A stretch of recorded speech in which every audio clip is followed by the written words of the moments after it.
আসসালামু আলাইকুম। খেলা আবারও কিন্তু জমে গেছে। দেখেন আমরা ভাবছিলাম যে জামায়াতের যে নায়েবে আমির আব্দুল্লাহ মোহাম্মদ তাহের তিনি বলছেন যে পিআর ছাড়া নির্বাচনে যাবে না।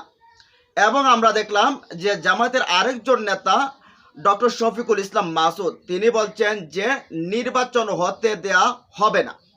ভাবছিলাম যে জামাতই বোধহয় এই নির্বাচনটা আটকাবে। এখন দেখি জামাতের সুরে কথা বলতে শুরু করেছে আবারও এনসিপি। অনেকে ভাবছিল যে এনসিপি ওই যে ইয়ার সাথে বিএনপির সাথে কিছুটা লিয়াজু করে ফেলছে, পাঁচজন যে কক্সবাজার গেছিল তাদেরকে ছাড়া লিয়াজু করে ফেলছে, কিন্তু আমরা দেখলাম নাসিরুদ্দিন পাটোয়ারি একেবারে পিঠে দেয়া কলজার বা আয়সা বলছে যে ফেব্রুয়ারিতে নির্বাচন হবে না। এখন ফেব্রুয়ারিতে নির্বাচন করতে গেলে কি করতে হবে? ডক্টর ইউনুসকে এই অন্তর্বর্তী সরকারকে নাসিরুদ্দিন পাটোয়ারি বলছে যে যতগুলো আমাদের ভাই বোনরা মারা গেছে জুলাই আগস্টে গত 24 সালে তাদেরকে ফেরত দিতে হবে। বুঝতে পারছেন? ফেব্রুয়ারিতে নির্বাচন করেন, তাদেরকে ফেরত দিতে হবে, আর না হলে বিচার সংস্কার করতে হবে।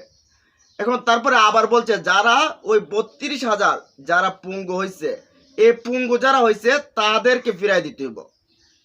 শুধু এখানেই শেষ না, যারা এই যে বাপ হারাইছে বা সেটা এই যে মেয়েরা স্বামী হারাইছে তাদেরকে ফিরাই দিতে হবে, না হলে নির্বাচন হবে না। এটা এনসিপির নেতা নাসিরুদ্দিন পাটোয়ারির একেবারে স্পষ্ট ঘোষণা। তার সাথে সাথে আবার দেখলাম, ভাবছিলাম যে নাসিরুদ্দিন এত সবসময় এরকম বলে যে বিএনপিকে সবসময় আটকাতে এরকম বলে, কিন্তু নাহিদ আবার বলছে, নাহিদও বলছে যে সংস্কার ছাড়া সেই নির্বাচন আমরা হতে দেব না। একেবারে সাফ কথা, নির্বাচন হতে দেব না। শুধু নাহিদ না, আক্তার বলছে, তারপরে নাহিদ ইসলাম বলছে, নাহিদ ইসলাম, তারপর হাসনাত আবদুল্লাহ একই সুরে এখন কথা বলছে। এখন অনেকেই বলতেছে যে এনসিপি কি তাহলে আবার এই যে জামাতের সাথে ম্যানেজ হয়েছে কিনা। কিছুদিন আগে দেখলাম যে বিএনপির সাথে তারা কিছু নমনীয়, এখন আবার দেখা যাচ্ছে যে জামাত যেরকম বলতেছে যে 2026 সালের ফেব্রুয়ারিতে যে নির্বাচন সেটা পিআর পদ্ধতিতে না হলে হতে দেওয়া হবে না। এখন আবার এই একই সুরে এসে সেই এনসিপির নেতারাও বলতেছে যে নির্বাচন হবে না ফেব্রুয়ারিতে। খেলা জমছিনি। এখন বিএনপি কারে নিয়ে নির্বাচনটা করবে? ডক্টর ইউনুস তো বল ছাড়ছে মাঠে, তিনি গ্যালারিতে গিয়ে বসছেন যে দেখার জন্য খেলাটা, যে খেলবেন দলগুলো খেলবে এটা দেখার জন্য। কিন্তু এই মুহূর্তে এখন বিএনপি তো যে আশেপাশে যে দল আছে তাদেরকে নির্বাচন নেওয়ার মতো বা প্রতিপক্ষ বানিয়ে নির্বাচন করার মতো অবস্থা নাই। এখন ধরেন জামাত যাবে না পিআর পদ্ধতি ছাড়া, আবার এমনকি তাদের যে ডক্টর শফিকুল ইসলাম মাসুদ তিনি বলছেন যে নির্বাচন হতেই দেওয়া হবে না। আবার এনসিপি থেকে বলা হচ্ছে। এখন কোন কারণে বলা হচ্ছে ভাই চিন্তা করে দেখেন, একবার একটুখানি চিন্তা করেন। বিএনপির বেগম খালেদা জিয়ার উপদেষ্টা হাবিবুর রহমান হাবিব তিনি একবার বলছেন কি যে যারা বলবে নৌকা আর ধানের শীষ তাদের একেবারে জিব্বা এপার ওপার কেটে ফেলতে হবে। তারপরে আবার বলছে কি আমার এলাকায় কেউ জামাতকে ভোট দিয়ে সেখান থেকে ফিরে আসতে পারবে? আমি তো মনে করি না বিএনপি নেতাকর্মীরা কাছ থেকে কেউ ফিরে আসতে পারবে। আবার টকশোতে এসে বলছে যে জিব্বা কাটা এটা কি কোনো বড় কিছু আমি বলছি নাকি? উপস্থাপিত বলছেন এটা কি সন্ত্রাস না? তিনি বলছেন না, এটা তো বড় কোনো অপরাধ না। চিন্তা করে দেখেন, একজন মানুষের জিব্বা কেটে দেবে ভাই, তারপর নাকি এটা সন্ত্রাস না। আচ্ছা, এই আপনি কি যাবেন যে একটা ভোট দিতে যাইবেন অন্য কোনো দলকে, তারপর সেখান থেকে ফিরে আসতে পারবেন না, ভোট কেন্দ্রে যাইবেন না তো? এরকম হুমকি দামকি হইলে তো ভোট কেন্দ্রে যাইবেন না। এগুলো তো শেখ হাসিনা তো রাতের বেলা ভোট করছিল, আর এরা তো দিনের বেলায় সবগুলাকে মনে করেন যে ভরে ফেলবে না। এখন এই যে বিএনপি এখন তারেক রহমান পড়ছে বিপদে, বেচার আসতে পারতেছে না দেশে। আসবে বলার পরে 1 বছর পার হয়ে গেছে, আসতে পারতেছে না। তারপরে এই যে আবার কি জানি বলছে গয়েশ্বরচন্দ্র রায়, তিনি বলছেন যে না রাজাকার এদেরকে কোনো স্পেস দেওয়া যাবে না, এরা তো 100 বছরও ক্ষমতায় আসবে না। এই যখন হুমকি দামকি, তারপরে চিন্তা করে দেখেন পাথর মারা, তারপরে এখন পাথর খাওয়া শুরু করছে। এই যখন অবস্থা হয় তখন কি এই অবস্থা দেখে অন্য যে রাজনৈতিক দলগুলো তারা কি নির্বাচনে যাইবে না তো?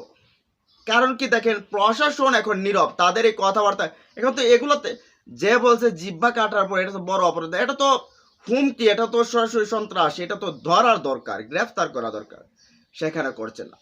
এখন এই যে কোনো অবস্থা যে না সন্ত্রাসী হুমকি দমকি প্রকাশ্যে 6 মাস আগে প্রকাশ্যে হুমকি দমকি দিচ্ছে, 6 মাস পর যখন নির্বাচন কাছাবে তখন কতগুলো লাশ পড়বে।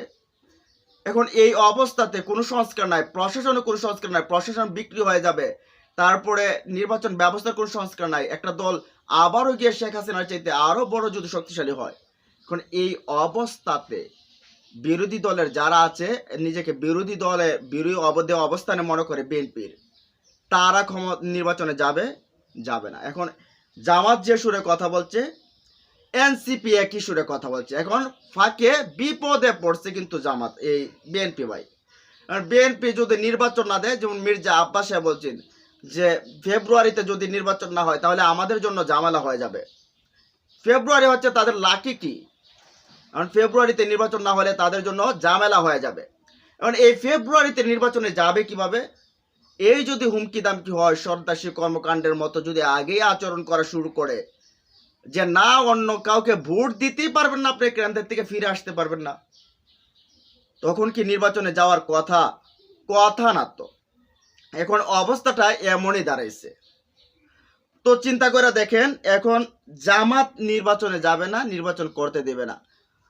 এখন বিএনপি বড় দল, জামাতকে আপনি ছোট দল বলতে পারতেছেন না, জামাতও বড় দল, তাদেরও শক্তি সামর্থ্য রয়েছে। শেখ হাসিনা বিদায়ের আগ মুহূর্তে বলছে যে জামাত শিবির বলতে বলতে শেখ হাসিনা পালাইছিল। এদেরকে অবজ্ঞা করে, কারণ আন্দোলন কিভাবে করতে হয় তারা ভালো করে জানে। নির্বাচনে যাবেন, যাইতে দিব না। এই যে এনসিপির এই যে ছেলেপেলেগুলা যারা বুলেটের সামনে দাঁড়িয়ে ডিবি হারুনের ওই যে মনে করেন গোতা টোতা খাওয়ার পড়ে গেছে, যে মৃত্যুর মুখে দাঁড়িয়ে গেছে না, যদিও সেখানে একটা বলছিল কিন্তু চাপের মুখে এখান থেকে বলছে, কিন্তু তারা সে আবার নেতৃত্ব দিচ্ছে। এরাই কিন্তু অনেককে বাইর করে আনছে, জেল থেকে বাইর করে আনছে, চিকিৎসার জন্য বিদেশে পাঠাইতে এই মনে করেন যে পাঠাইছে। তারপরে ওই যে অনেক নেতাকর্মীর কিন্তু এই মামলা শেষ হয়েছে, এদের কারণে কিন্তু এরা সামনে থাকার কারণে কিন্তু সফল হয়েছে। যদিও বলছে কোনো কোনো নেতা বলছে যে তারা যদি এই আন্দোলন যদি না হতো তাহলে 1 মাস পরেই আমরা ফালাই দিতাম। এই 1 মাস করতে করতে কিন্তু গত 17 বছর গেছে, হয় নাই। এই 15-17 বছরে কিন্তু হয় নাই। তো তারা যখন আবার মাঠে নামবে তখন কি নির্বাচনটা হবে? এখন চিন্তায় আছি যে ডক্টর ইউনূস জানে কখন বলে যে আমি এই দেশ ছাইরা যাই, তোমরা যা মনে চাও তাই করো। কারণ তিনি পারতেছেন না, তিনি কোন কারণে যে পারতেছেন না সেটাই বুঝি না।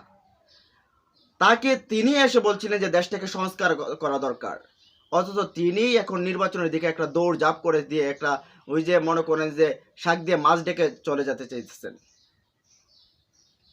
তবে যাই হোক, এভাবে যদি চলতে থাকে নির্বাচন ফেব্রুয়ারিতে হচ্ছে না, এটা নিশ্চিত। আর না হলে সংস্কার বিচার এগুলো করতে হবে। যাই হোক, আপনারা কি চান?